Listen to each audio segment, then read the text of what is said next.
Hello and welcome to the Stateside Soccer Show. My name is Jordan. With me, as always, is Logan. How are you today, Logan? I'm good. Just the technicality and technical difficulties and everything else that goes into podcasting. I'm sure people who podcast know what we're talking about. Things that happen before the StreamYard starts, or we use StreamYard as the platform. But there's just so many chaotic things that happen when podcasts. I was just telling Jordan I'd muted myself on my Pacer podcast for an hour on Sunday. I had to go back and re-record the whole episode, which was lovely. But welcome to the podcast, everybody. Jordan, how you doing? That's the danger of recording a solo pod. I've done that Yeah. before where I've recorded something. I don't know if I went an hour, but I recorded a solo episode of something and then looked down and was on mute. And I'm like, oh my God. You know, the thoughts run through your mind like, do I record that again? Like, yeah, what do I do? I just write it off and say, Right. you know what? No episode this week. Right. Like, do I quit? Like, Next do time. I just not podcast anymore? But like my last mic didn't have a mute on it. I physically had to mute it on the computer.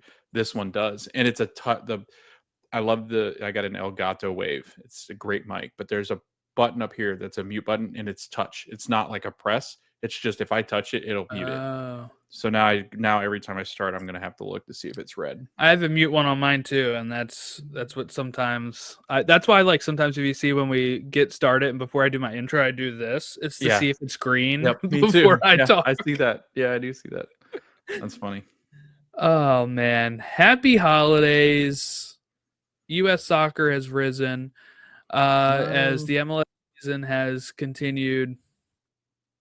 Yeah, well, maybe not U.S. soccer has risen, but MLS has risen. Okay, we had more games this weekend.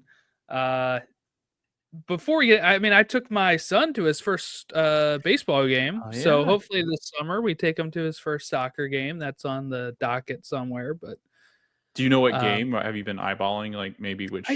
I looked at schedule for the Philly Union. I don't recall what it was, and I don't know which one I'd be going to.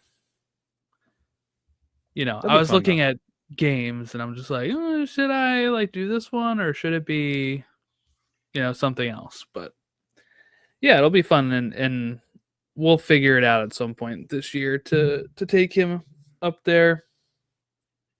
I was thinking waiting until the summer because while it's going to be hot, it's also a little breezier in Chester, and even in April it can be cold. We were there a year ago.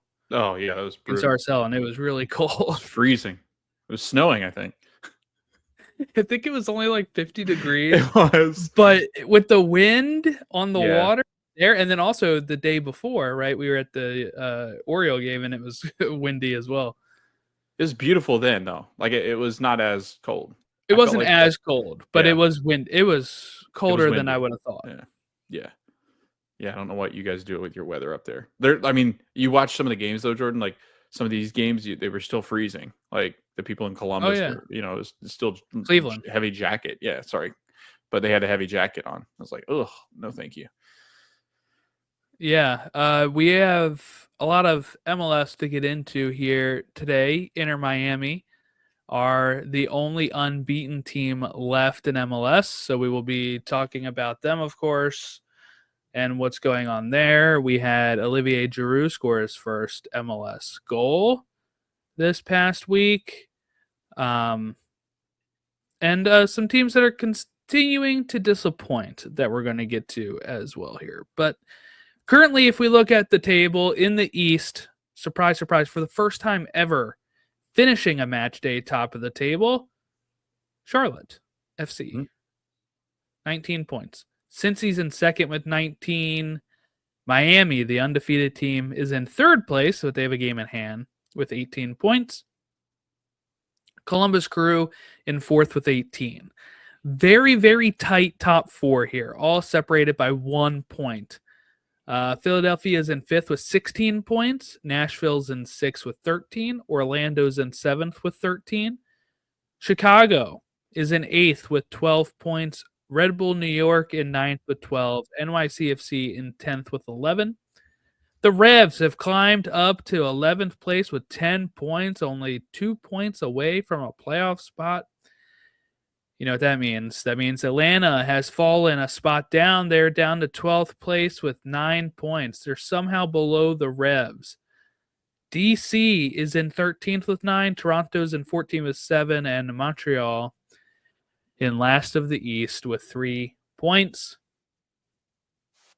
None of those a win. All draws. Over in the West, we still have Vancouver top of the West with 20 points. Austin in second with 16. Minnesota in third with 16. Portland in fourth with 15. Colorado in fifth with 15. San Diego has fallen down to 6 now with 14 points. LAFC in seventh with 13. Seattle has risen to 8th place in 12 points. Dallas in ninth with 12. Quakes, they're on the outs. They're in 10th with 10 points. That's about a point per match almost, as they've played 9. RSL in 11th with 9. St. Louis in 12th with 9. SKC in 13th with 7. Houston in 14th with 7. And LA Galaxy bringing up the rear. 3 points, no wins, 3 draws. Okay. Some surprises, some not surprises. Right now, that means leading the Supporter Shield are the Vancouver Whitecaps, the team everybody thought was going to be leading the Supporter Shield race at this point. Now, of course, if Miami wins their game in hand, they will jump that. But yeah, so they're still unbeaten, and they played in front of a record 60,614 fans in Cleveland, where they get all 3 points after being outshot 16-6. But Kermashi with the diving header in the 30th minute to get them the win. They've won 5 of their first 8 MLS matches. And they have a leg 1 against Vancouver Whitecaps. So we're going to see probably 2 of the best teams in MLS facing off against each other in the CONCACAF Champions Cup. And we just, who knows what would have happened if the Crew had played this game in Columbus, because they were actually performing very, very well in this game, despite losing. Yeah, I think two top of the East teams. Obviously, I think Miami's going to be favored by a lot of people, but there's other teams that'll have a say in that. And we thought Columbus Crew, especially with the addition of Daniel Gazdag, I thought would at least challenge Miami in the fact that they would become one of the better teams in the Eastern Conference. And I still think that they're going to add some pieces. But like you said, Jordan, I think they played well. Would have been interesting to see them play at lower.com. I think having that home field advantage is important. I think the more you open up those soccer stadiums to or soccer matches to football stadiums, it's allowing more and more of Lionel Messi fans in. And I think it becomes more of a spectacle than it is like a competitive match where the home crowd is really into it. I know there's a lot of Crew fans there, but I would say that most of those people bought tickets to go see one person and one person only. And I don't know. I think you take kind of away the allure of going to one of these games. Like Orlando City's going to play Miami in Interco, and Philadelphia doesn't go to Lincoln Financial to play them. I feel like there's just and I get it. They want to sell more tickets. There's more revenue there, but I still feel like it's doing a disjustice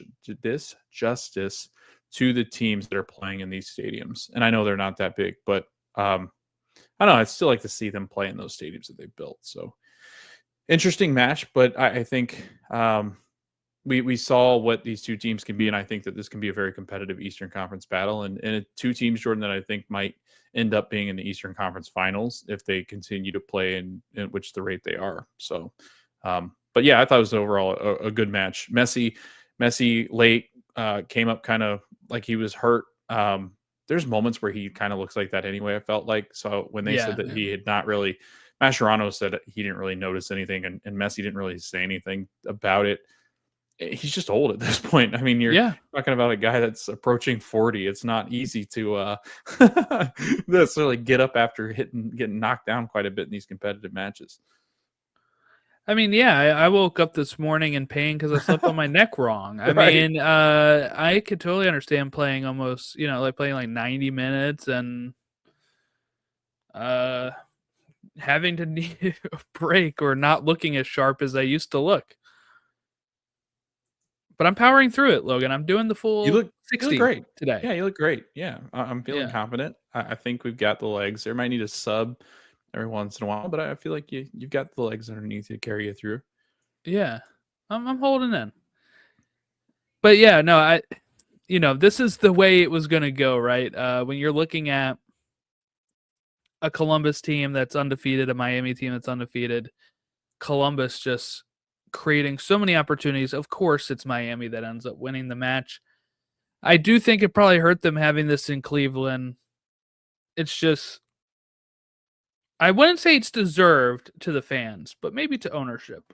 You care about money more than you cared about the home field advantage. And in that, you ended up losing your home field advantage, and you ended up losing uh being the undefeated team in MLS. And does that mean anything right now? No, they're probably like, you know what?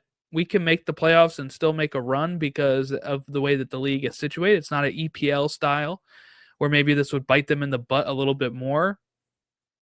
That's also why I find it incredible that people do want to have meaningful EPL and La Liga games over here when it's taking a vital home game away from the fans there, but also home field advantage from whoever would have that there.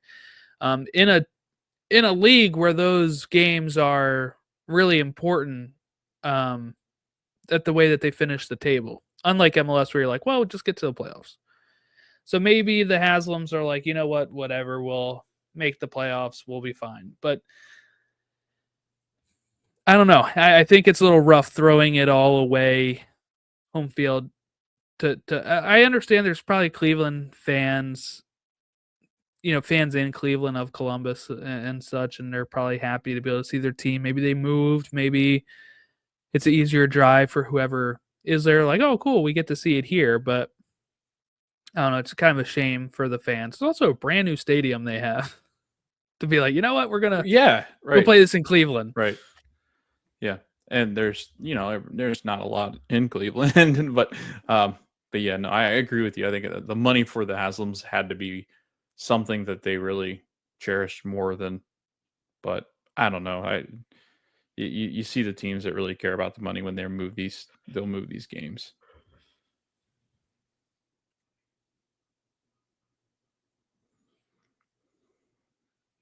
Are you on mute now? Did you mute yourself magically? I pressed unmute and I guess it didn't register. Okay. Let's go ahead and take a look at the big news that happened this past week. I forget when this was announced. Friday, I think. Steve Cherundolo has announced he is stepping down after the season as manager of LAFC. They go on to draw 3-3 with the Timbers over the weekend. Drew gets his first goal in MLS. This will be Cherundolo's, only the second manager to be coaching this team. This club is fairly new, 2018, right? That they came aboard, and Bob Bradley managed them until 2022. Cherundolo comes in and wins MLS Cup, Supporter Shield, Open Cup, reached the CONCACAF Champions Cup final, and here they are. He wants to move back to Europe. Here's his quote here. It is an honor to be the head coach of LAFC. After much reflection and discussion with my family, we made the decision that at the end of this year, we will return to Germany. I love Los Angeles and LAFC, but this move is in the best interest of my family, even as it will ultimately take us away from a team, city, organization, and fan base that I am proud to represent. Okay. Now, I never thought he was on the hot seat. I don't think he would have been on the hot seat no matter how this went. But, these are real people. These are real lives. He decided what's best is for his family to move back to Germany. For people that don't know, if you're just following this league or you haven't, been around, Cherundolo was a player for the U.S. men's national team who played for my favorite German club, Hannover 96, right? Hanover 96. And he was like a legend there. He played there forever. He became part of like the coaching staff of that club and came over here and started coaching. And that's when he goes to LAFC. So is it just like, is he leaving football or is he going to go back over there and maybe have a chance to work with Hanover again? Or is he going to work for different German clubs? I keep an eye on that. I think he has what it takes to coach over there. He's very used to coaching in Germany and has been living in Germany for a long portion of his life, right?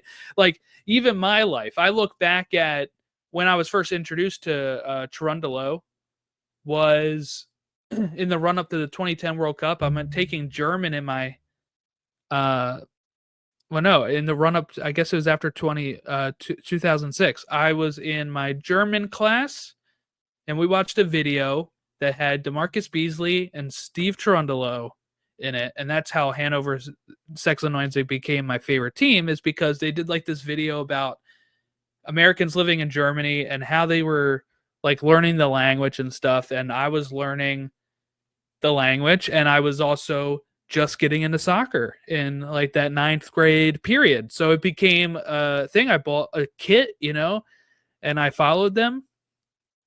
And that they had 2 Americans made it even better. And that was almost 20 years ago. It was 20 years. It was like 2005. And then 2006 was the end of my first freshman year. Not my first freshman year, my freshman year. I only had one freshman year, okay? One of those repeaters, huh? I wasn't a child left behind, okay? George Bush made that admission, okay? But there was, at the end of that freshman year was 2006. So, yeah, we're looking at 20 years ago now. He probably had his kids over there. He's probably raised them some over there. There is stuff going on in this country that also might be like, you know what? It's time to go back to Germany. And, that's probably part of it. But that leaves LAFC in a bit of predicament now here of what do we do, right? Like you asked me today, is Jim Curtin on the radar? I said I doubt it. I think they'd go for a bigger name. Though Cherundolo wasn't a huge name, he was a U.S. men's national team former player who also coached in Europe. Bob Bradley had coached in Europe. So I do want to know, like, in my opinion, it'd be like they might go for a big name or a person that coached in Europe. But what's your thoughts on who would be eligible for this job? One of the most prestigious in MLS is opening up now. Yeah, I think it's an interesting question just because, if there's a coach out there that wants to coach at LAFC that's got a good profile and a good resume, they're likely to be applying for this job. I think you're going to see names like Jim Curtin thrown around. I guarantee you'll see Gio Savarese's name thrown around too. Could you see possibly, names like, and depending on situations with the World Cup, Jordan, like depending on what that looks like and how that all kind of shakes out, you could see, coaches, I think, trying to line up for that. A lot of what's been online, just kind of rumor and speculation, is that they would go somewhere European because they've done so in the past. I actually saw Chiellini was rumored. I don't think that that's necessarily going to happen. I don't think that they would go. Maybe, that recent of a player who had success in LAFC, like I don't think so. But people were giving that a shout today that were LAFC fans that I saw. But honestly, Jordan, I think we're going to see somebody that's hired for LAFC that comes from overseas that we didn't really see coming. I think LAFC, Jordan, it's one of the clubs that, besides Miami, I feel like it's one of the clubs that in the LA Galaxy can pull in one of these top managers that are kind of in their sunset phase or like want a different challenge, want to come to the United States.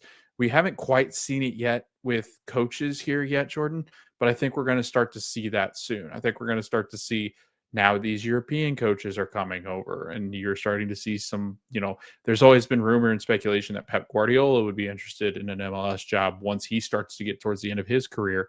Like, what does that look like, right? I think eventually that happens. And, as Mascherano comes over, like, he's a European player. Maybe that's enticing for different European guys. Xavi, like, it's just a matter of time, Jordan, I think, before we start to see some of those European influences start to really come over that are bigger names on that carousel. So we'll see, but I'm in agreement with you. I think Jim Curtin will be somebody that they ask to talk to.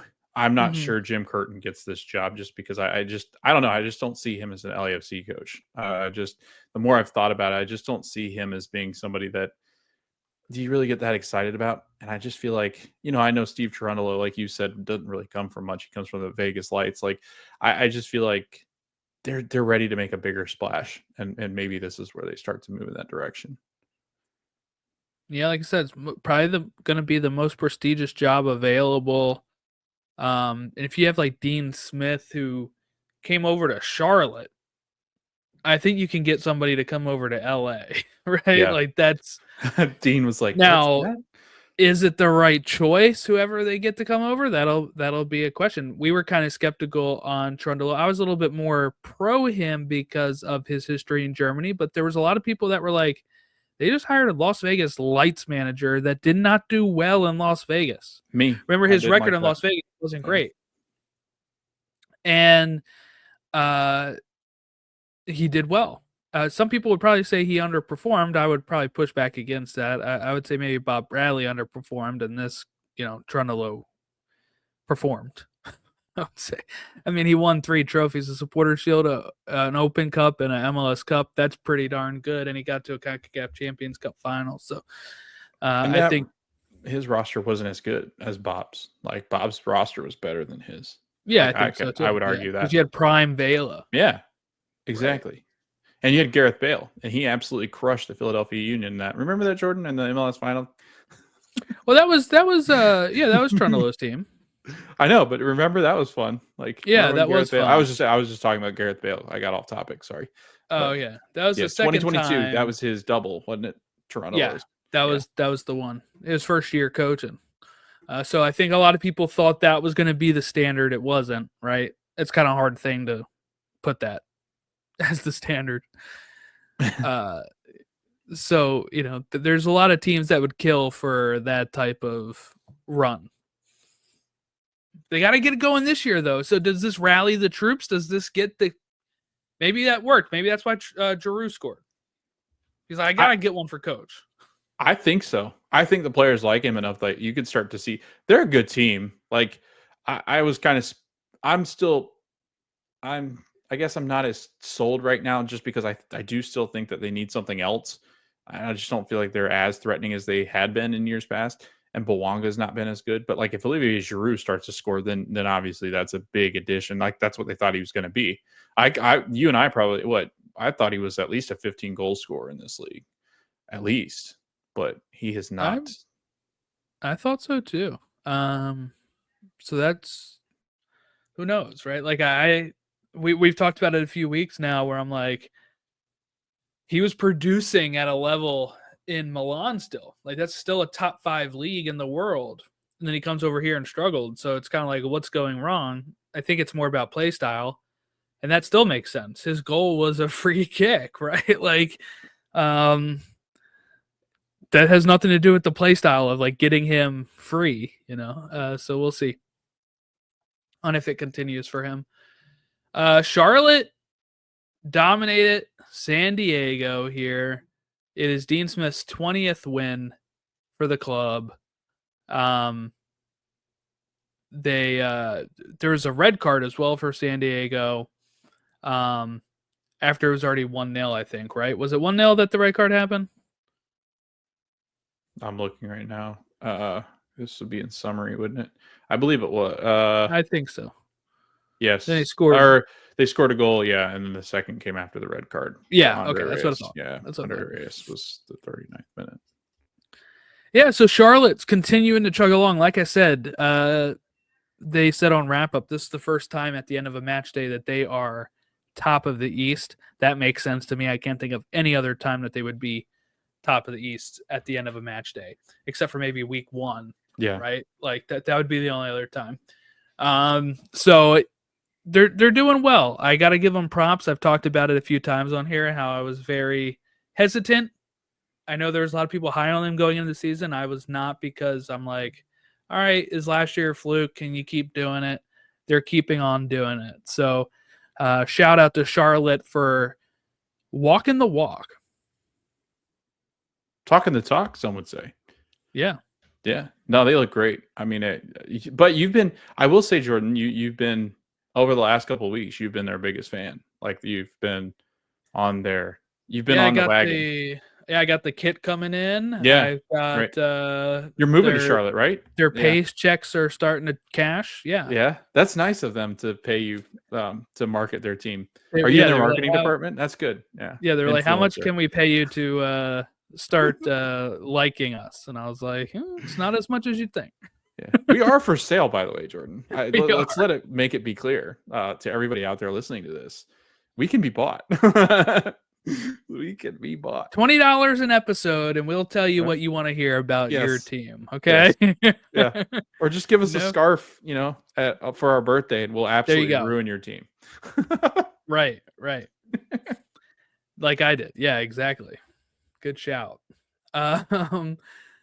But no, feel good for Charlotte. San Diego has cratered the last 3 weeks? 2 weeks? I'm trying to pull up the form guide. It's not on mobile. I'm just scared this is going to freeze. I'm just so scared I'm going to freeze if I go onto this. Pretty sure it's 3 weeks, but let me verify, because there may have been a week where they won something and then they've went won back 2 of their last 6. So not great. 2 of their last 6. Yeah, after starting out as good as they did, right? Yeah. Because they lose 3-0. Wasn't just it was a 3-0 loss. Yeah. Which is brutal. Last week they had, where am I seeing? Oh, they lost to Colorado in that close game. That's what it was last week. And the week before that, they had beat Seattle.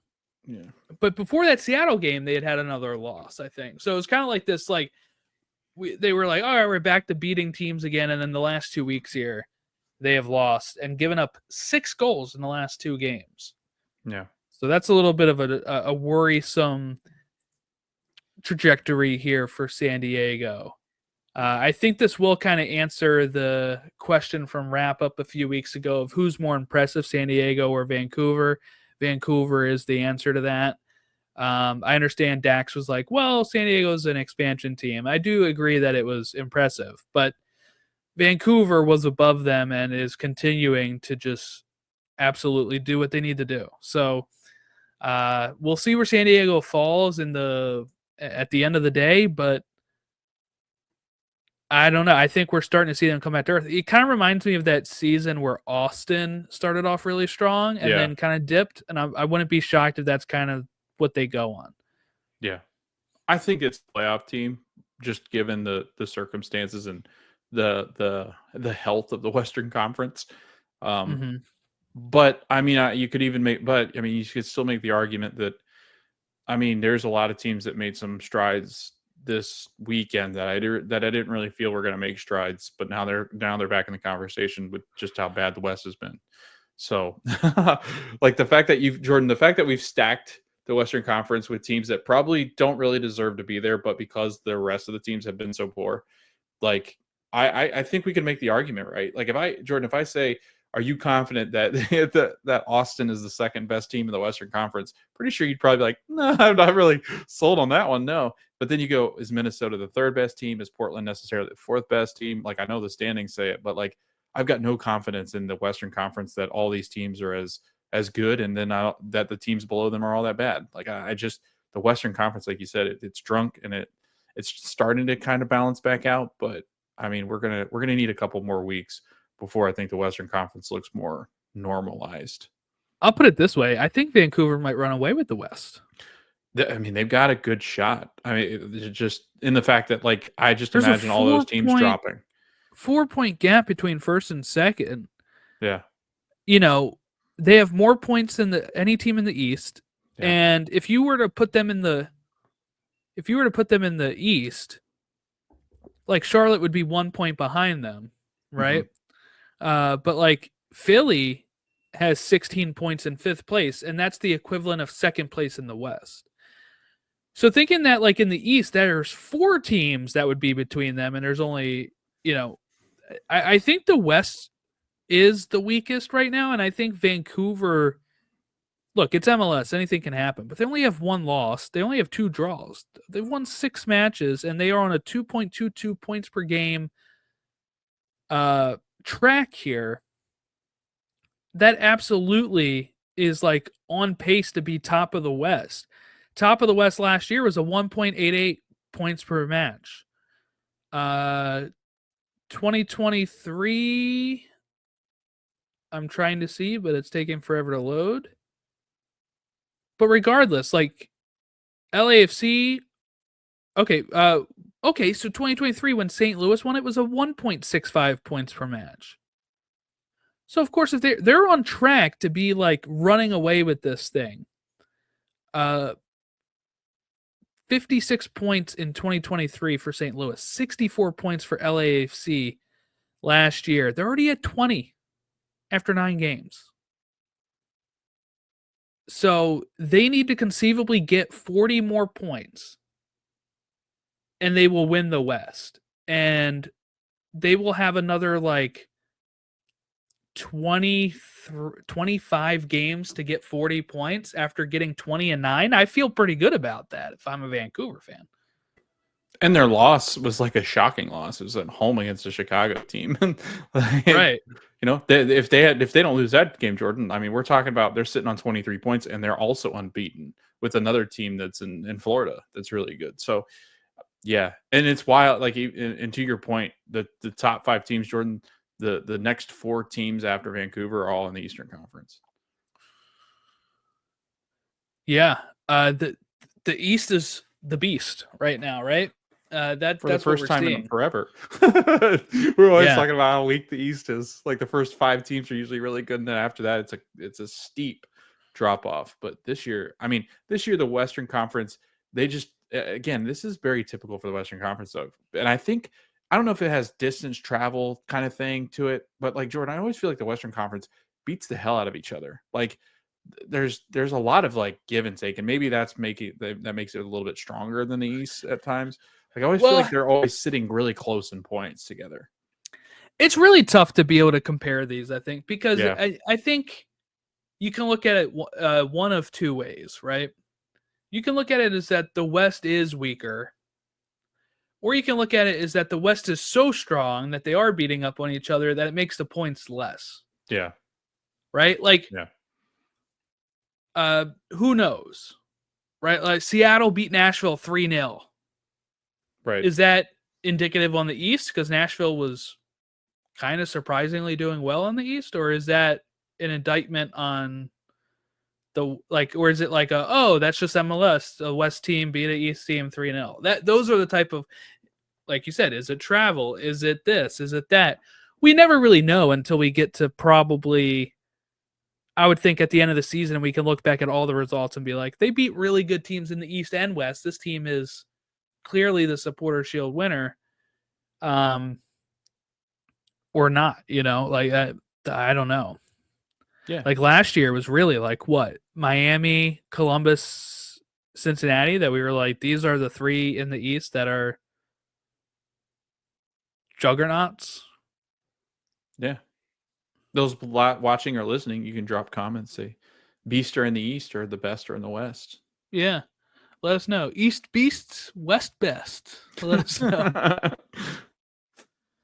Okay, let's move on to, this is a fun question, especially if you don't like New York teams. Which New York loss is more disappointing? Okay, NYCFC losing to New England or Red Bull New York losing to DC? Because I'm going to have my answer here, which is, I think surprisingly it's the loss to DC. I think is the worst one. Now, if you look at the table, DC is lower than the Revs, so you have to factor that in. But the Revs, at least, I guess, have some sort of direction on where they're going, and I feel like DC is just always in soft reboot. That it kind of probably sucks losing to DC at this point in the season. Yeah, I'm gonna agree with you. I actually think the Revs are starting to finally, Jordan, come alive. 3 of the last 4 are wins, and against who we probably think are pretty solid teams, and hung in there with Cincinnati, hung in there with Right. Columbus earlier in the year, right? Like, if you look back at their losses now, Jordan, they don't look too bad. Like, they lost at home. That sucks against Columbus, but that's a really good team. They lost 1-0 at home. Cincinnati, they went to Cincinnati, lost 1-0 at home, or in Cincinnati. Lost on the road in the baseball field. I don't know which one they were playing in at that time, but NYCFC, they had lost to them earlier in the season, and then now they beat them 2-0 at home. So I'd argue that, like, New England, Jordan, this is the best they've looked for a stretch of 4 games in like the last 2.5 2 years. years. Yeah, like, it's been a Since long Caleb time. Porter got there, yeah. Right. It's been a long, and at the end of Bruce's, Bruce, remember, Bruce had him in first place. Once Bruce left, that team went to absolute crap. So Yep. 2.5 years, and now Caleb finally, Jordan, and Carles Heel is playing like vintage Carles Heel. Like, that's exciting, and I think they've got a lot of nice pieces in and around them already. We'll see what they add. I'm interested to see now what they add to what is now turning out to be a much better team than what has been shown in the last 2 years.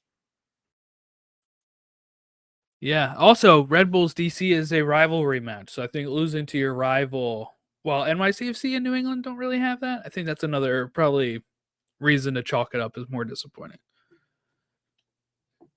Okay, Atlanta. This is the team, right? They lose 3-0 to a Philly team that was wayward after a good start, right? And are actively maybe trying to lose by trading their best players. And they lose 3-0 Atlanta to Philadelphia. What is going on in Atlanta? Is it just that it's still taking a while to build? Is it what Dax McCarty said before, that they're lacking leadership? Is it the coach, which was kind of brought up maybe on the designated players podcast that we were on? Is, like, what is this?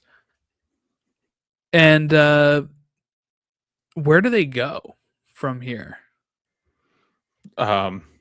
Sideways for now, Or down or the table? down.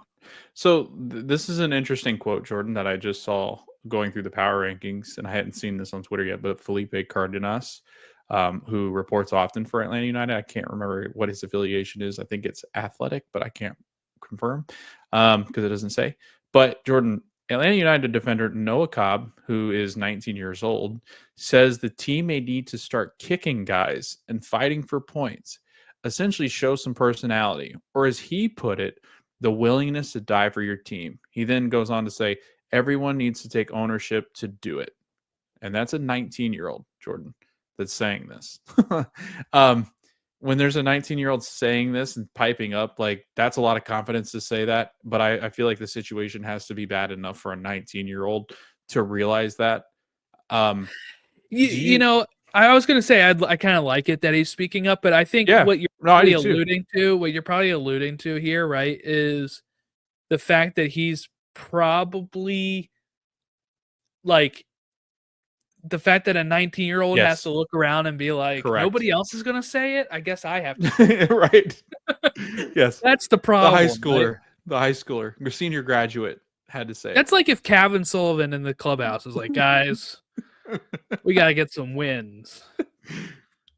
Now let me watch my cartoons and I'll be back. Yeah. I know I'm not actively going to be here after I turn 18, but you guys got to get your shit together. Yeah. That's got to be concerning though, right? Like, what do you think the problem is? Like, this is a very talented roster, and you and I've talked about how talented they are. I don't know, and this is really going to be probably one of the toughest tests for the general manager after building an RSL team.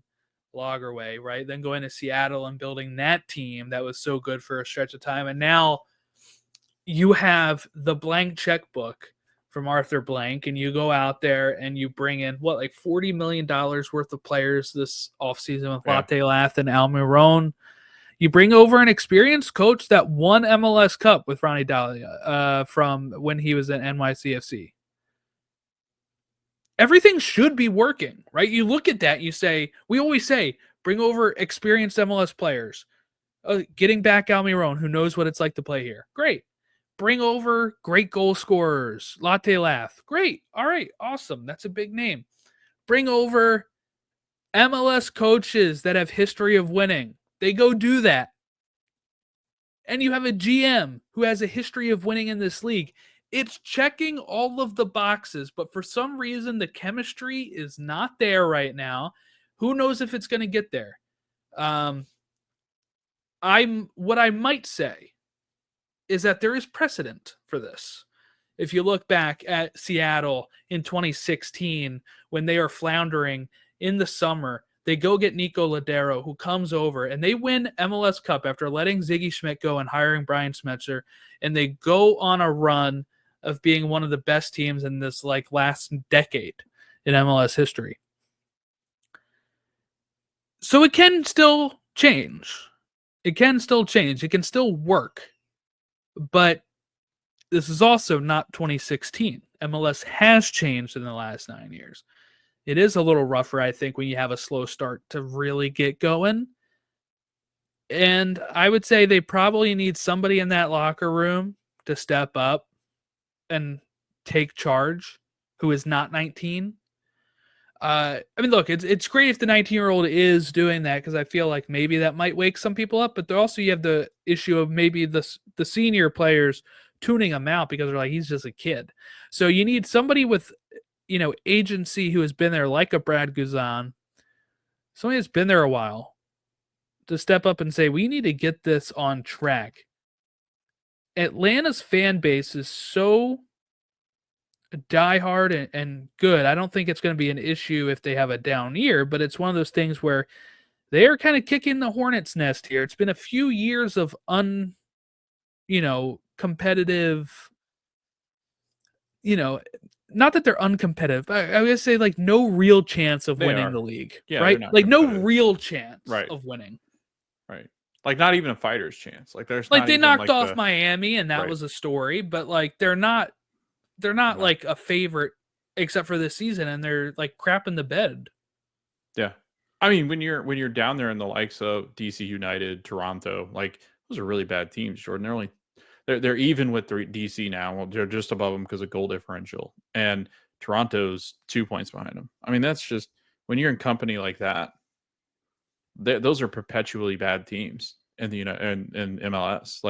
Those are really bad teams year in and year out. So that's how bad it is right now in Atlanta. And we talked about we talked about Ronnie Dahlia. What is he on the hot seat? And you and I were like, no, but I mean, if they're going to average 1 point a game, then absolutely at some point they're going to have that conversation of, dude, this just isn't working. And there's going to be a scapegoat, and he's got to be the scapegoat. Who else is going to be Schleich? Is he going to be the scapegoat? You're going to blame that on a midfielder that, he's been there quite a few years and he's not been great, but he's been all right. He's been serviceable, but that's really it. Brad Guzan, are you going to blame the keeper that's been there forever and been one of the most solid goalkeepers in MLS history? No. So you look at a young defense with, the pieces that you've brought in, and they've not really worked out. You get rid of Miles Robinson, and he looks great with Cincinnati. So yeah, I don't know. I feel like this team is really circling a drain right now, and they've just not been able to figure out. Not to mention that they have a former MVP of this league who, in my opinion, should be at the top of the MVP ladder if this team's playing well, but they're not.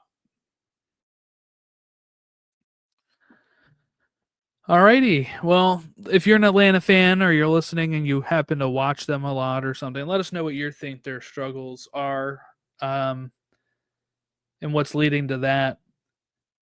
Okay, Sounders win 2 straight. They beat Nashville 3-0. We just talked about that. They're starting to climb the table. I don't want to spend too much time on Seattle, but just something to keep an eye on. They did this last year. They're probably doing it again, right? It's kind of what it seems like. Cincy get the big 3 points in Chicago after a 3-2 win.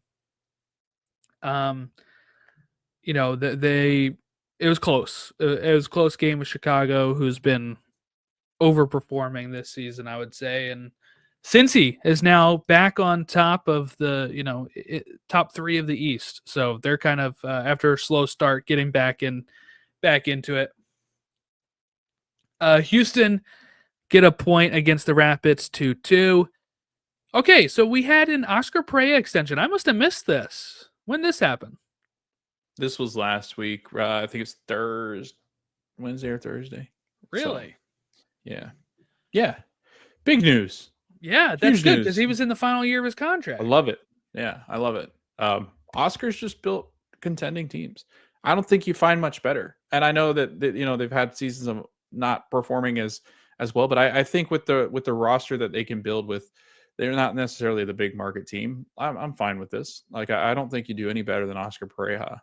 Like, not that I've seen in MLS. So, Wilfred Nancy becomes available and decides he wants to do an Orlando thing, then yeah. But like Oscar Pereira, a really great coach. I think they got to fix some defensive problems.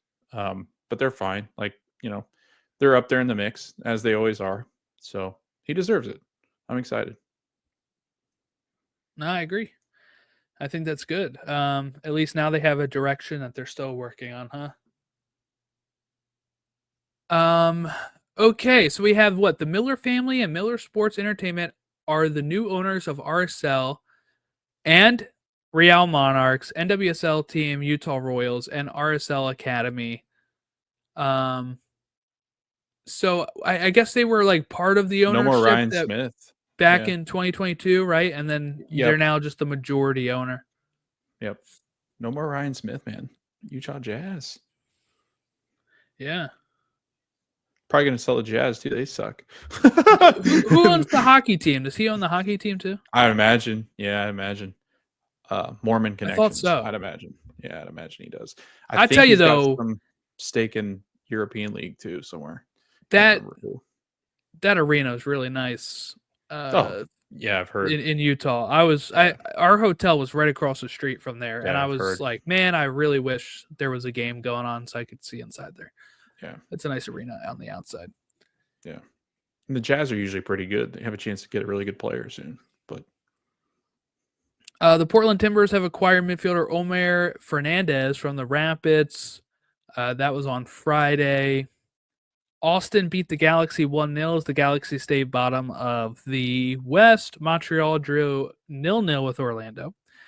Minnesota and Dallas drew 0-0, and Minnesota is now like third place? Third in the table East again? Yep.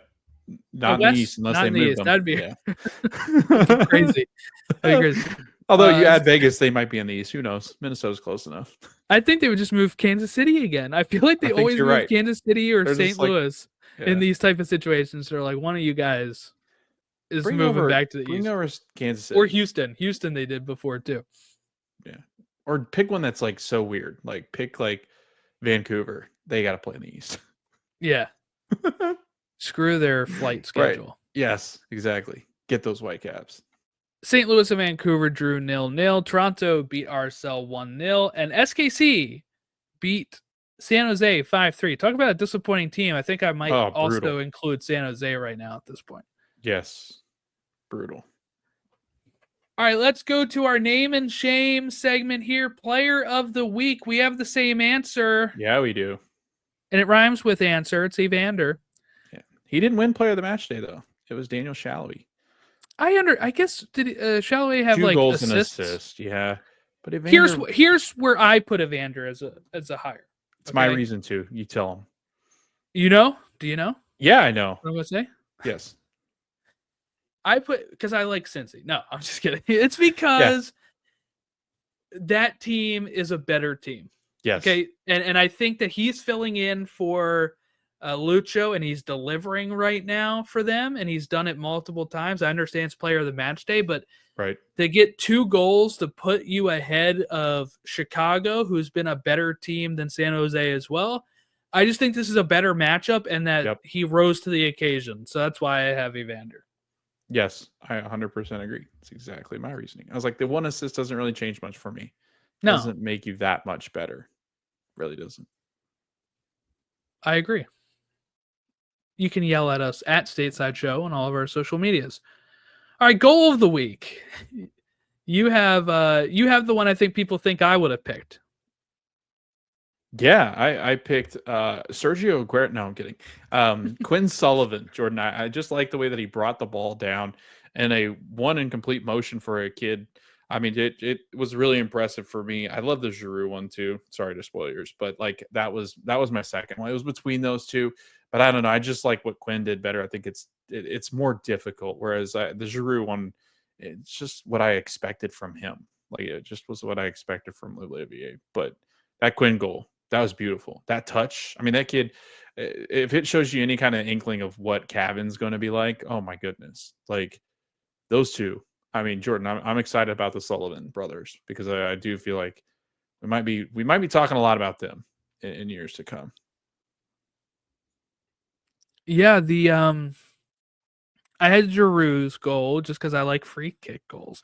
But another one I had up there too was Kramashi's. I really like That was a good one. flying headers. I Yeah. love that. Van Anytime Persie you kind get of that flying going on, header yeah, thing. Yeah. goal of the Still the week. best goal I've ever seen, I think, right? Like that Van Persie goal. I think it's just so memorable because it was World Cup. But Yeah, that was such a good goal. And that's so difficult. he was kind of far out too. He was. He was very far out. Far out, dude. Okay, so those are our goals of the week. I'm sure you can add some other ones in there. I've seen people um, throw out there. There's some good ones. There's some good goals this week, but I think also Drew's is important for getting him that first goal. And I like the way when it hits like the top and bounces down and like, when it Those are hits the always pole good. like Yeah. that. Those It's are fun. so powerful. Yeah. All right, let's get to the schedule and talk about our game of the week and shame of the week here. So coming up this weekend. Well, okay. So tomorrow, April 23rd, we have Tigres and Cruz Azul in the Champions Cup. Thursday at 10:30, we have Vancouver and Miami in leg 1 of that. It's also on FS1. Okay, then Saturday, April 26th, we have Cincinnati and SKC at 2:30. Toronto and NYCFC at 2:30. Red Bull New York and Montreal at 4:30. Philly and DC at 4:30. 7:15, we have Orlando Atlanta. Rivalry match here. Charlotte New England at 7:30. Columbus San Jose at 7:30. San Diego RSL also at 7:30. 8:30, we have Houston and Austin. We have Nashville and Chicago. At 9:30, we have Colorado and Seattle. Sunday, we have 4 matches for some godforsaken reason. And we have 3 o'clock, Minnesota, Vancouver. 5 o'clock, Miami and Dallas. 7 o'clock, LAFC and St. Louis. That's the Sunday night soccer game, too. And then 9 o'clock, a game after Sunday night soccer for some reason, we have LA Portland. Love that. Love What it. the hell are they doing? They don't know, Jordan. They've not figured this out yet. That's like Sunday night soccer at 4 p.m. That's not. I know. It Should be 7 every week. Right. And all the games should end well before 7 so Yeah. you can have a proper pregame show. You don't miss this weird overlapping where people are going to be finishing Miami and Dallas and tuning to LAFC late. Like just give it an hour break. Like have the Miami game be at 4. Right. Have the Minnesota game be at 1. And you have like these, and then don't have the LA Portland game. Have that at 10 o'clock on Saturday. What are we doing? This after they didn't have a Sunday night game last week because the Masters.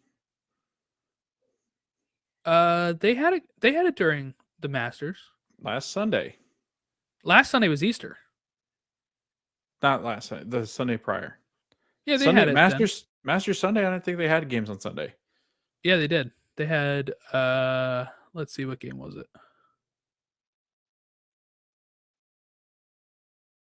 They had 3 games on Master Sunday. Oh. There was a St. Louis Sunday recently they didn't play. It was Easter.